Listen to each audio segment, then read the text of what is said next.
오늘의 사연 시작하겠습니다. 안녕하세요. 저는 편의점 4개를 운영하고 있습니다. 4군데를 제가 돌아가면서 관리하고 보통은 알바생들이 상주하는 시스템입니다.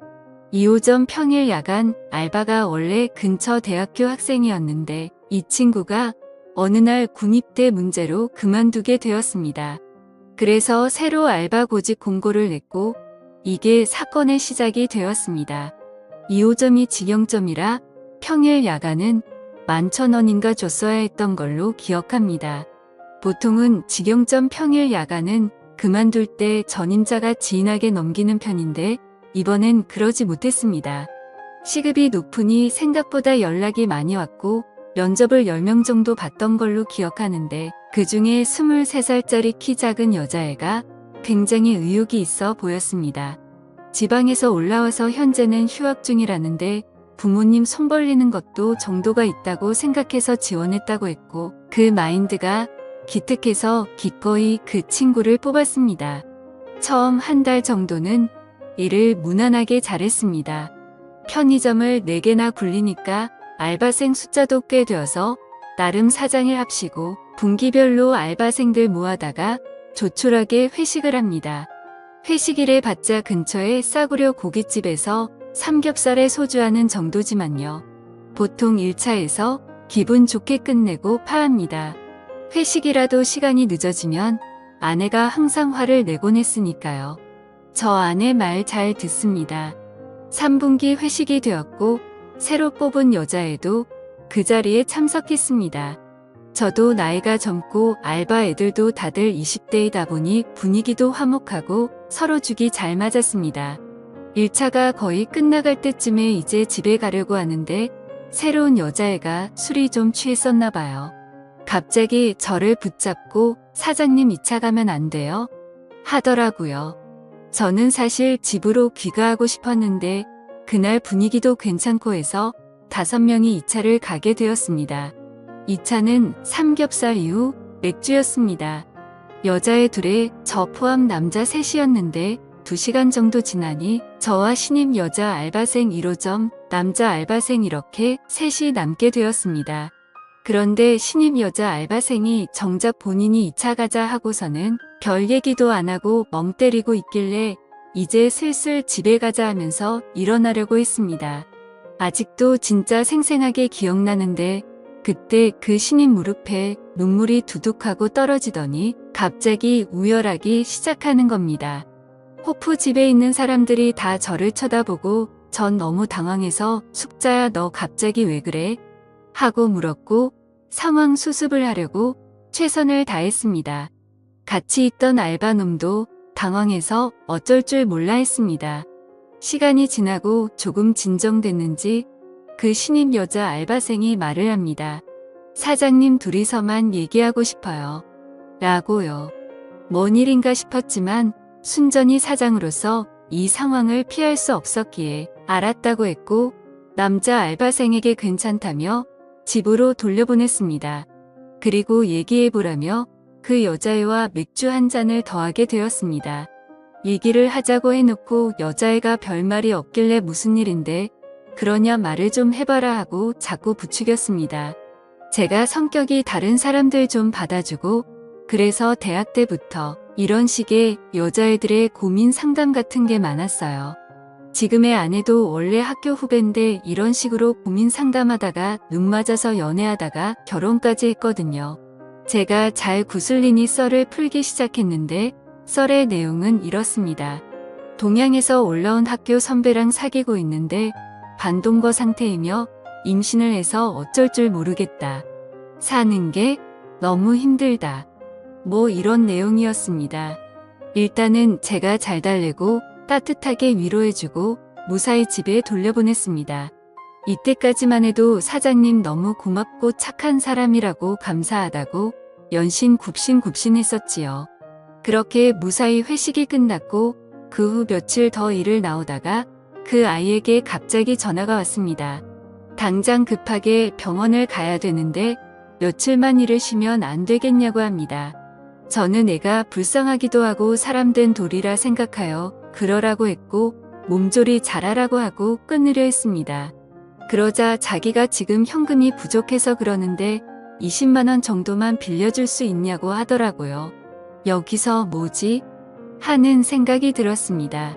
물론 애가 성실하고 착한 것 같긴 했지만 한 달 일하고 20만 원 빌리는 건 좀 경우가 없다고 생각이 들었습니다. 하지만 애가 어차피 어느 학교 무슨 과인지도 알고 있고 민증 사본도 저한테 있는데 20만 원 갖고 사라지진 않겠지라고 생각했네요. 20만 원에 미역국 먹으라고 5만 원 더해서 25만 원 송금해줬습니다. 나 좀 괜찮은 사장인 것 같다고 혼자 뿌듯해했고 3일간 그 여자의 땜빵을 제가 메꿨습니다. 그리고 3일 후부터 이 여자애가 다시 출근했습니다. 다녀와서 연신 감사하다는 말을 연발했고요. 그래서 당시만 해도 저는 솔직히 뿌듯한 마음도 있었습니다. 그런데 이 여자의 두 번째 월급날을 며칠 앞두고 갑자기 문제가 왔습니다. 소송이 접수되었습니다. 전화해서 확인해 보니 이 여자애가 문자 그대로 절 고소한 것입니다. 고소 내용은 양육비 및 정신적인 위자료 청구였고 저는 뭔가 착오가 생겼거니 했는데 확인해 보니 진짜였습니다. 그때 정말 뒤통수가 띵했습니다. 그 여자애한테 전화하니까 전화는 안 받고 출근도 당연히 안 했습니다. 그야말로 잠수입니다. 정말 당황했지만 바로 대한법률구조공단 찾아가고 지인을 통해 변호사를 선임하고 다른 대응으로 아주 찍소리 못하게 하려 했는데 몇 가지 문제가 있었네요. 일단 제가 돈을 송금한 점과 통화가 녹음이 안 되어 있어서 무슨 명목으로 전송했는지 증명이 불가능했습니다. 이때 착하게 살면 정말 손해인 것 같다고 많이 후회했습니다. 이 여자 알바생이 아주 제대로 노린 거였습니다. 그리고 회식날 호프집에서 다른 알바생을 집에 보낸 것도 문제랍니다. 얘가 연락이 안 되니까 혹시나 해서 알바놈에게 연락을 해보니 알바놈한테 이미 걔가 연락을 했다고 합니다. 또한 이 멍청한 알바놈은 되려 저와 걔의 사이를 의심하고 있었고요. 귀찮은 일에 말려들고 싶지 않으려고 하는 것 같기도 한데 이놈이 제가 사장이니까 앞에서는 협조적으로 굴 것처럼 했었는데 결정적일 때 전혀 도움이 안 됐습니다. 아무튼 확인해보니 그 여자 알바생이 알바놈한테 전화해서 증언 비슷한 걸 요청해 놓은 상태입니다. 저는 정말 결백했기에 법정 가서 확실히 정리해버리자는 마음이었는데 변호사의 말은 조금 달랐습니다. 입증이 안 되면 털리기 딱 좋다는 것이었죠. 더구나 이 당시가 고대 의대 사건이 처음 수면에 떠오를 때라 추행이나 미투 이런 문제에 대한 여론이 극도로 안 좋을 때였습니다. 여론이 판결을 좌지우지하는 건 아니지만 잘못해서 엮이면 인생 바로 끝나게 되는 딱 좋은 코스로 갈 수 있겠구나 싶었습니다. 일단 임신 중 친자 확인을 알아보니 국내에서는 불법이었습니다. 해외까지 나가서 해온다고 해도 그 여자가 동의를 안 할 가능성도 높고 불법인 이상 법정에서 효력이 없을 가능성도 높아 보였습니다. 그래서 출산까지 기다리기 위해 맞고소 준비도 하고 변호사의 도움도 받아 최대한 시간을 끌었습니다. 그 와중에 그 여자네 집도 찾아보고 했는데 문은 절대 열어주지 않았습니다. 연락해도 법정에서 보자 이런 소리만 하고 이런 사실들을 적시해봤자 재판에서 큰 도움은 안 된다고 했지만 일단은 보낸 문자 받은 문자 다 보관해놨습니다. 그런데 이게 시간을 끌다 보니 가을쯤에 아내의 귀에 들어가게 되었습니다. 처음엔 제 선에서 끝내려고 했는데 자꾸 제가 멘탈도 나가고 일이 바쁘고 하다 보니 아내가 의심하다가 입출금 내역을 조회해 본 것이었습니다. 그리고 변호사 선임비를 발견하고 아주 집구석이 뒤집어졌습니다. 아내를 설득하는데 거의 한 달이 걸렸습니다.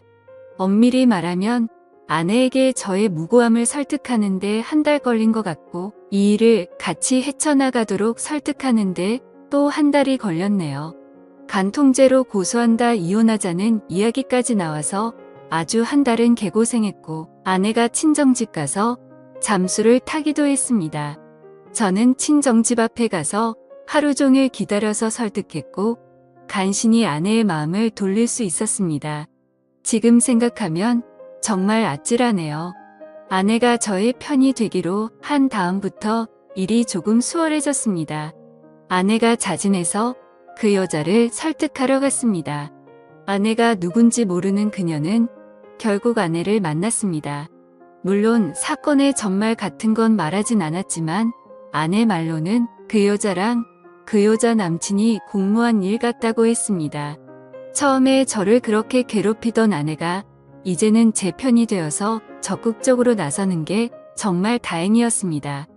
그리고 아내는 그녀에게 친자 확인 검사까지 하자고 했답니다. 그때부터 그 여자가 좀 겁먹기 시작했는데 결국 협상은 결렬되었고 그녀는 그 이후로 와이프를 만나주지 않게 되었습니다. 아내는 아내대로 뿔이 나서 저를 병원으로 데려가 친자 확인 검사를 준비시켰습니다. 그 여자가 출산을 하면 친자 확인 검사를 하고 바로 승수 후 맞고소하자고 부부끼리 대동단결했습니다. 그러던 와중 아내가 임신을 하게 되었습니다. 임신을 하고 나서 아내의 멘탈은 더욱 강해졌고 오히려 저희 생활은 안정적이 되어갔습니다. 역경이 있으며 부부는 강해지는 것 같네요. 갑자기 11월쯤 그녀에게 청천벽력 같은 연락이 왔습니다. 그 여자가 2주 전에 유산을 했고 지금은 퇴원했다는 겁니다. 이미 태아가 없어져 버린 상태라 친자 확인은 물 건너간 상태고 법정 공방은 점점 미궁으로 빠져들게 되었습니다. 우리 측 변호사도 그때 친자 확인을 피한 것이기 때문에 저에게 상대적으로 유리해졌지만 물증이 날아가 버린 상태이기에 아마 일방적인 승리는 어려울 것이라고 말했습니다. 오히려 합의를 추천했을 정도였고요. 실제로 그때 합의 가능성을 보여주면서 저에게 연락을 해왔습니다. 사태의 국면이 이렇게 흘러가니 아내의 기세도 갑자기 누그러졌습니다. 임신까지 겹쳐 감정 기복 때문에 종종 다투는 일도 생기곤 했고요. 그러던 중 저를 구원할 한 줄기 빛이 내려왔습니다. 친자 확인 검사를 위해 준비한 검사의 결과가 나왔네요. 그리고 저는 무정자증임이 밝혀졌습니다. 기쁨과 동시에 좌절이 동시에 몰려왔죠. 그 길로 저는 제 서류를 그 알바생에게 보내기 곧바로 꼬리를 내리면서 고소를 취하였고 저는 제 아내에게 가서 서류를 내밀면서 물었습니다. 내가 무정자증이 나오는데 넌 도대체 누구시로 임신을 한 거냐고 말이죠. 그러자 아내는 펑펑 울면서 잘못했다고 빌더군요. 얘기를 들어보니 제가 바람이 난 줄 알고 친정집에 가서 잠수를 탔을 때 딴 남자와 사고를 쳤다고 자백하더라고요. 참 이게 웃어야 할지 울어야 할지 난감하긴 했지만 차라리 잘 됐다고 마음을 다잡았습니다. 그 자리에서 우리는 너의 귀책 사유로 이혼한다고 통보를 했고 지금은 이혼 절차를 진행하고 있습니다. 참 아이러니하네요. 이상한 알바생 때문에 일이 꼬였다고 생각했는데 오히려 조상이 도운 기분도 듭니다. 여러분들 생각은 어떠신가요? 제가 이렇게 이혼을 강행해서 끝을 내는 게 맞겠죠? 현명한 댓글 달아주세요. 재미있게 시청하셨다면 구독, 좋아요 부탁드립니다. 감사합니다.